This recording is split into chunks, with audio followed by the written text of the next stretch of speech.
Recently मैंने Netflix पे एक नई सीरीज देखी जिसका नाम था द एटर्नल। इसके रिलीज होने से कुछ ही दिनों के अंदर ये 87 से भी ज्यादा कंट्रीज के अंदर टॉप 10 पर चली गई थी। कई लोग इसको क्रिटिसाइज भी कर रहे थे और कह रहे थे कि this is just like any other apocalypse series, और कई लोग इसको काफी ज्यादा हाई स्टैंडर्ड्स पर रख रहे थे। जब मैंने इसे देखना स्टार्ट किया तो इसके पहले एपिसोड ने मुझे द लास्ट ऑफ अस और द वॉकिंग डेड की काफी ज्यादा याद दिलाई, और जैसे जैसे मैं एक एक एपिसोड देखते गया then I realized this is not just another apocalypse series. इसके स्टोरी में जाने से पहले इसका बैकग्राउंड जानते हैं कि द एटर्नट नाम की एक्चुअली एक कॉमिक थी जो कि 1950s में लिखी गई थी by a guy named as Hector German Oesterheld. तो इसने जो ये कॉमिक लिखी है इसके अंदर जो पूरी स्टोरी है वो एक मिलिट्री डिक्टेटरशिप कंट्री के अंदर बेस्ड है, जो कि राइटर ने खुद के एक्सपीरियंसेस से लिखी है। यानी कि अर्जेंटीना कंट्री जहां पर हमारा राइटर पैदा हुआ था वो बेसिकली 1950 से लेकर 1970s 80s तक मिलिट्री डिक्टेटरशिप में थी। तो वहां पर एक डर्टी वॉर नाम का एक वॉर चालू था जिसमें कई सारे रेबल ग्रुप्स, कई सारे छोटे छोटे रेबल ग्रुप्स इस मिलिट्री डिक्टेटरशिप को अपोज कर रहे थे। तो बेसिकली इसको डर्टी वॉर ये नाम दिया गया था, और इसी डर्टी वॉर में 1950s में उसने वो स्टोरी लिखी और 1970s के आसपास वो जो राइटर है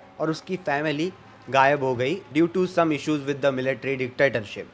तो उनका पता ही नहीं चला कि उसके बाद में उसका क्या हुआ, वो आदमी जिंदा था या मर गया। Most probably he might have died. So इसी बेसिकली कॉमिक के ऊपर द एटर्नट ये लाइव एक्शन अडेप्टेशन बेस्ड है। लेकिन सबसे बड़ा फ़र्क यहाँ पे ये है कि लाइव एक्शन अडेप्टेशन में हमारा जो पूरा प्लॉट है वो किसी मिलिट्री डिक्टेटरशिप के अंदर नहीं आता है। बस यही बड़ा फ़र्क है, और बाकी ऑलमोस्ट स्टोरी पूरी अच्छी तरह से फॉलो की गई है, ऐसे मैंने नेट पे पढ़ा है। मैंने कोई ओरिजिनल मांगा पढ़ी नहीं है, लेकिन फिर भी इस लाइव एक्शन ने ओरिजिनल कॉमिक को ऑनर करने के लिए कई सारे रेबल ग्रुप स्टार्टिंग में हमें दिखाए हैं जो कि गवर्नमेंट को अपोज कर रहे होते हैं।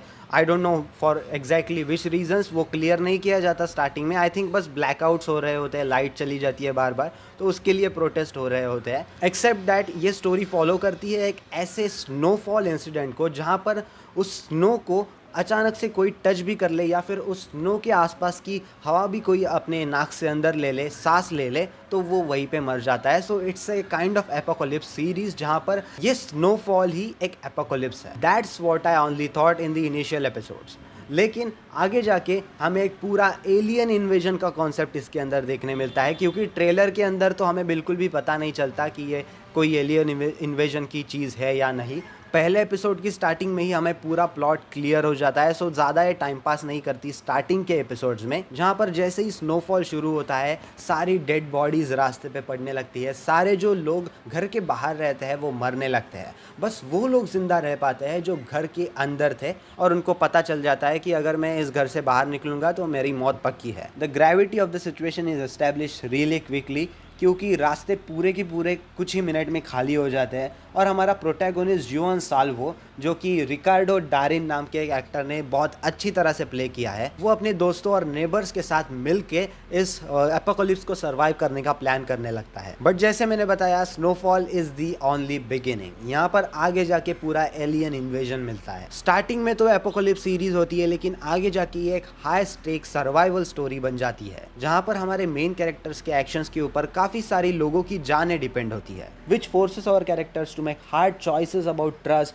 Leadership and humans cost of survival. इसका बेस्ट एक्सपीरियंस अगर आपको इस सीरीज का लेना है तो सैटरडे संडे पकड़ो और एक ही रात में ये सीरीज 8 एपिसोड की खत्म कर दो, because if you do this it will feel like actual nightmare, and you will feel like कि हाँ भाई ये एक्चुअली मेरे साथ हुआ है। एक एक एपिसोड रोज देखने से वैसे नहीं हो पाएगा। So if you love apocalypse series make sure to complete this in one night. इसके विजुअल इफेक्ट्स, स्पेशली स्नोफॉल और खाली बियोनो एरियस के स्ट्रीट्स काफ़ी हॉन्टिंग लगते हैं और एक अच्छी वाइब क्रिएट करते हैं पहले ही 1-2 एपिसोड में, जो कि आपको पूरे सीरीज में देखने मिलेगी। So that's a very good part about it. Performance के बारे में और एक्टर्स के बारे में मैं कुछ ज़्यादा बोलना नहीं चाहूँगा, क्योंकि ये सीरीज़ मैंने डब में देखी थी। So voice is one of the most important part in acting. So dub में वो नहीं हो पाता। अगर ओरिजिनल स्पेनिश में ये सीरीज़ में देखता सबटाइटल्स के साथ तो शायद मैं कुछ बता पाता, but I watched it in English dub. इसकी साउंड डिज़ाइनिंग की सबसे बढ़िया बात यह है कि इसके अंदर कोई भी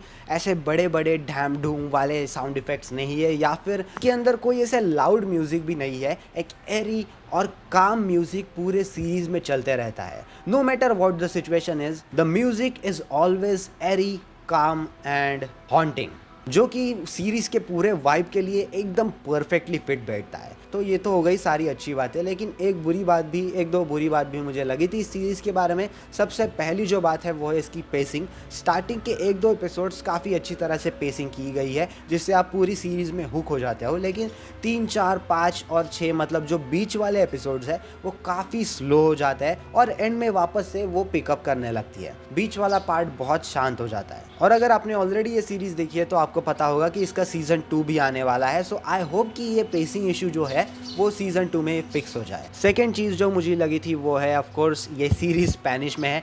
आई mean we can't do anything about that, क्योंकि इसका ओरिजिनल सोर्स मटेरियल ही स्पेनिश में लिखा गया था, तो अर्जेंटीना वालों ने ही ये स्पेनिश में सीरीज़ बना डाली and we can't do really anything about that. लेकिन एज एन इंग्लिश व्यूअर अगर ये सीरीज़ इंग्लिश में बनती तो शायद मैं और भी ज़्यादा इन्जॉय कर पाता, क्योंकि डब में वो एक्टिंग का मसाला हमें नहीं इन्जॉय करने मिलता। अगर हो सके तो आप स्पेनिश में देखना सबटाइटल्स में। ये सेकंड पॉइंट तो बेसिकली कोई प्रॉब्लम नहीं हो सकती, it's just my personal choice कि मैं इंग्लिश में किसी भी सीरीज़ को देखना प्रेफर करता हूँ। तीसरी चीज़ जो मुझे लैकिंग लगी सीरीज़ के बारे में वो है एक ब्रॉडर वर्ल्ड बिल्डिंग। ये बस सीरीज़ हमारे छोटे से ग्रुप को ही पूरे टाइम में फॉलो करती रहती है। ये स्नोफॉल होने पे, ये एलियन इन्वेजन होने पे पूरी दुनिया में भी क्या चल रहा है, किस तरह से अलग अलग दुनिया के पार्ट में लोग सर्वाइव कर रहे हैं, किस तरह से लोग स्नोफॉल से बच रहे हैं, एलियन इन्वेजन से बच रहे हैं, ये सारी चीज़ें अगर वो दिखा देते तो और एक ब्रॉडर वर्ल्ड बिल्डिंग के बारे में हमें पता चलता, जिससे कि हम इस सीरीज़ के वर्ल्ड को और अच्छी तरह से जान पाते। लेकिन वो यहाँ पे मुझे एक चीज़ लैकिंग लगी। So basically the Eternaut story telling और इमोशनल रोलर कोस्टर का एक अच्छा कॉम्बिनेशन है।